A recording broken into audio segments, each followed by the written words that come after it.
This is the ruler's feathered headdress. The feathered headdress belonged to the Aztec Emperor Moctezuma II.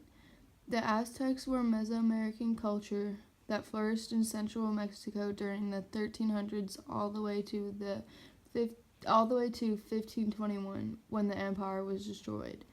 They were ruled by the Emperor Moctezuma and took pride in their successful works as farmers, fishermen, and hunters. But one of the most important, highly respected people in the Aztec society was the craftsmen and women that created beautiful Aztec pieces for the emperor and the capital.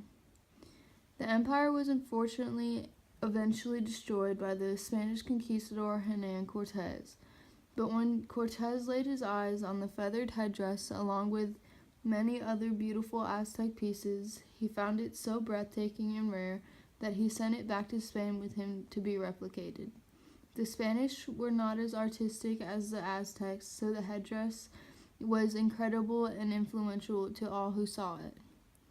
As you can see, the headdress is made up of many long green iridescent feathers that come from the tails of the quetzals birds that live in Central America around Costa Rica.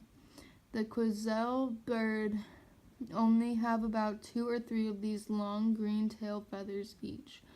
So many birds were used in the extensive making of this headdress.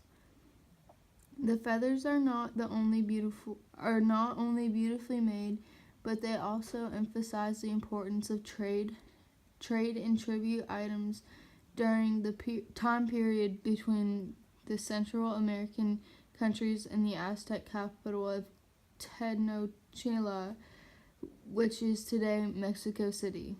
Central America and the Aztecs usually import and export luxury items such as gold, feathers, and precious spices.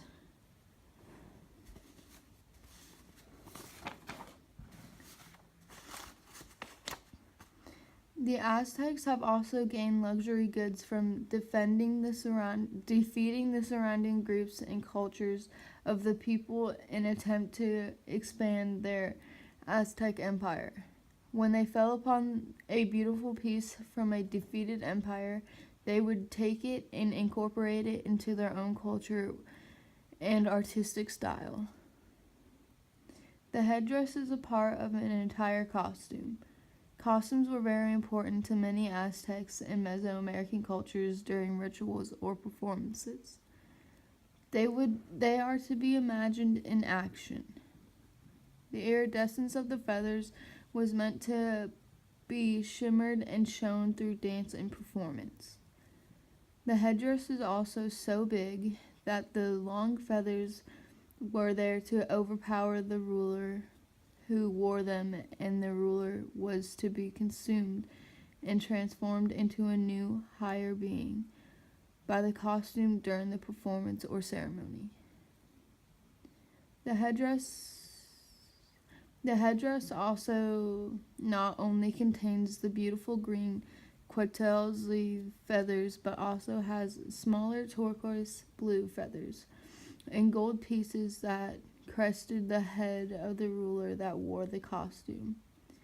The gold and blue add on even more intricate beauty to the headdress, making it most important part of the ceremony, the costume and the ruler. The highly looked upon craftsmen of the headdress were called nutal, which in the language of the Aztecs means feathered workers. The nutal were looked so highly upon the Aztec people that they even lived in special quarters in the capital of the empire. The ruler's feathered headdress today resides in the National Museum of Anthropology in Mexico City. Here it remains for all to see in place and still, unlike original, performing moving purpose.